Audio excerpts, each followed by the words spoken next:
కాంగ్రెస్ ప్రభుత్వంపై మాజీ మంత్రులను వ్యాఖ్యలను ఖండించారు రాష్ట్ర cooperative oil seeds and growers federation chairman Janga Raghavareddy. Congress ప్రభుత్వం 100 రోజులకు పురుడు పోసుకుంది. ఇప్పుడు రైతుల సెంటిమెంట్ని ఆసరాగా చేసుకుని పంట నష్టం ఇస్తారేంటి, కరెక్ట్ కాదన్నారు. పార్లమెంట్ ఎన్నికల్లో ప్రజలు బీజేపీ బీఆర్ఎస్ పార్టీలకు బుద్ధి చెప్తారంటూ జంగా రాఘవరెడ్డితో ఉమ్మడి వరంగల్ జిల్లా మా ప్రతినిధి వనగంటి స్వామి ఫేస్ టు ఫేస్. తెలంగాణ రాష్ట్రంలో కాంగ్రెస్ పార్టీ అడుగుపెట్టి అంటే 100 రోజులు అయితే ముగిసిందని చెప్పుకోవచ్చు. అప్పటి నుంచి ఇప్పటికి కూడా తెలంగాణ రాష్ట్రంలో 6 గ్యారంటీలు అయితే ఇప్పటికీ పథకాలను అమలు చేస్తున్న పరిస్థితి అయితే కనబడుతుంది. మనతో మాట్లాడడానికి కాంగ్రెస్ నేత, కాంగ్రెస్ నాయకుడు, ఉమ్మడి వరంగల్ జిల్లా నేత, జనగామ జిల్లా మాజీ అధ్యక్షులు, మనతో మాట్లాడడానికి జంగా రాఘవరెడ్డి గారు ఉన్నారు. ప్రస్తుతానికైతే ఆయిల్ అండ్ సీడ్స్ గ్రోమర్ అంటే కోఆపరేటివ్ తెలంగాణ రాష్ట్ర చైర్మన్ కూడా ఆయన పేరు కూడా ప్రస్తావించారు. ఇప్పుడు మనతో మాట్లాడడానికి జంగా రాఘవరెడ్డి గారు. సార్ చెప్పండి, తెలంగాణ రాష్ట్రంలో రేవంత్ రెడ్డి ప్రభుత్వం ఎలా కొనసాగుతుంది? మీరు ఒకటి గుర్తుపెట్టుకోవాల్సిన అవసరం ఉన్నది.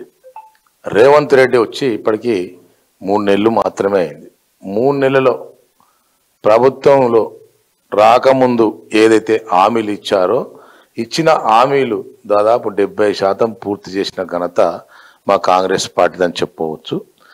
మీకు అందరూ గుర్తుపెట్టుకోవాల్సిన అవసరం ఉన్నది. గత చరిత్రలో 130 ఏళ్ళ చరిత్రలో కాంగ్రెస్ పార్టీ ఇచ్చిన హామీలు 100% నెరవేర్చిన సంగతి మీకు ముఖ్యంగా చెప్పాల్సిన అవసరం ఉన్నది. దాంతోపాటు కాంగ్రెస్ పార్టీకి ఒక దివ్య దృష్టి ఉంటుంది, ఒక విజన్ ఉంటుంది. ఆ విజన్ ప్రకారం కాంగ్రెస్ పార్టీ ముందుకు పోతుంది. ఏ పార్టీలకు కూడా విజన్ ఉండదు. ప్రాంతీయ పార్టీలు అన్నది విజన్ లేని పార్టీలు, కుటుంబ పార్టీలు. వాళ్ళ కుటుంబం ఎట్లా నడుస్తుందో వాళ్ళ పరిపాలన అట్లా నడుస్తుంది. కానీ కాంగ్రెస్ పార్టీ దేశం ఎలా ఉండాలి, ప్రజలు ఏదైనా ఉండాలి, సామాన్య ప్రజలకు ఏం న్యాయం చేయాలి అనే ఒక విజన్తో పోతుంది. కాబట్టి అలాంటి పార్టీ 130 ఏళ్ళ చరిత్ర గల పార్టీ కాంగ్రెస్ పార్టీ. ముఖ్యంగా రాజ్యాంగాన్ని రాసిన దాన్ని బిఆర్ అంబేద్కర్ను ఆచరణలో తీసుకొని ఈరోజు కాంగ్రెస్ పార్టీ ముందుకు పోతుంది. బిఆర్ అంబేద్కర్ ఆచరణ అంటేనే బడుగు బలహీన వర్గాలకు ఒక మెట్టు, పునాది. అలాంటి పునాదే కాంగ్రెస్ పార్టీ అని చెప్పి స్పష్టంగా చెప్తా ఉన్నాం. సరే, కొంతమంది చెప్పు మీద కుర్చీ లాంటి పార్టీలు వస్తాయి పోతాయి. ఇవి చెప్పు మీద కుర్చీ ఎట్లా ఎగురుతుందో అట్లా ఎగురుతుంది. అది ఎప్పుడు ఊసిపోతుందో తెలియదు. కాంగ్రెస్ పార్టీకి అట్లా కాదు కదా. అందుకోసమే మేము చెప్తా ఉన్నాం. ఇవాళ దయాకర్ రావు అయినా, ఇవాళ హరీష్ రావు అయినా, ఇలా కేటీ రామారావు అయినా, ఇలా బండి సంజయ్ అయినా 10 సంవత్సరాలు అధికారంలో ఉండి ఒక్కరోజు కూడా పంట నష్టపరిహారం ఇవ్వలేదు. ఇవాళ ఎంపీ ఎలక్షన్స్ ఉన్నాయి అని చెప్పి ఇవాళ కాంగ్రెస్ పార్టీ మీద బురద జల్లే ప్రయత్నం చేస్తూ ఉన్నాడు. ప్రజలకు తెలుసు. 3 నెలల అధికారంలోకి వచ్చి ఇచ్చిన 6 ఇంప్లిమెంటేషన్ పథకాలను ఇంప్లిమెంటేషన్ చేసిన చరిత్ర మాకు కనపడుతుంది. గతంలో కూడా అతివృష్టితోని అనావృష్టితోని పంట నష్ట పరిహారం జరుగుతాయి. ఏ సంవత్సరం ఆ సంవత్సరం ఇచ్చిన చరిత్ర మాకుంది.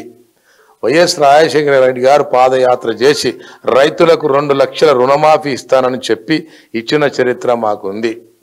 రైతు పనిముట్ల మీద, విత్తనాల మీద, డ్రిప్ ఇరిగేషన్ మీద ఇలా సబ్సిడీలు ఇచ్చిన చరిత్ర మాకుంది. రైతును ఉచిత కరెంట్ ఇచ్చిన చరిత్ర మాకుంది. అలాంటి చరిత్ర గల పార్టీని విమర్శిస్తే సూర్యుని మీద ఉమ్మేసుకున్నట్టు అవుతుంది. కాబట్టి ఇప్పటికైనా పనికి మాలిన మాటలు బంద్ చేసి తెలంగాణ వస్తే సామాన్య ప్రజలకు న్యాయం జరుగుతుంది అనుకుంటే ఏళ్ల మీద లెక్క పెట్టే నాయకులకు లాభం జరిగింది తప్ప పందికొక్కులాగా తెలంగాణను దోచుకున్నారు తప్ప తెలంగాణ ప్రజలకు ఏ సామాజిక వర్గానికి ఏమి చేయలేదని చెప్పి స్పష్టంగా చెప్తా ఉన్నాం. తెలంగాణ వచ్చింది, తెలంగాణ ఇచ్చింది కాంగ్రెస్ పార్టీ. తెలంగాణను కాపాడుకునే ధైర్యం, దమ్ము ఒక కాంగ్రెస్ పార్టీ తప్ప వేరే పార్టీకి లేదు. ఒక్కరోజు కూడా కోచ్ ఫ్యాక్టరీ గురించి కానీ, గిరిజన యూనివర్సిటీ గురించి కానీ, ఇవాళ ఉక్కు కర్మాగారం గురించి కానీ ఒక్కరోజు కూడా పార్లమెంట్లో మాట్లాడలేదు. మా రేవంత్ రెడ్డి గారు అధికారంలోకి వచ్చిన తర్వాత ఇవాళ డిప్యూటీ సీఎం గారు బట్టి విక్రమార్క గారు ఇవాళ ప్రధానమంత్రి దగ్గరికి పోయి తెలంగాణ విభజన చట్టంలో ఏర్పడినటువంటి అంశాలను ఇవాళ మీరు తప్పకుండా నెరవేర్చాలి అని చెప్పి నిలదీసిన చరిత్ర మాకు కనపడ్డది. మీరు చూసిండ్రు 3 నెలల లోపల.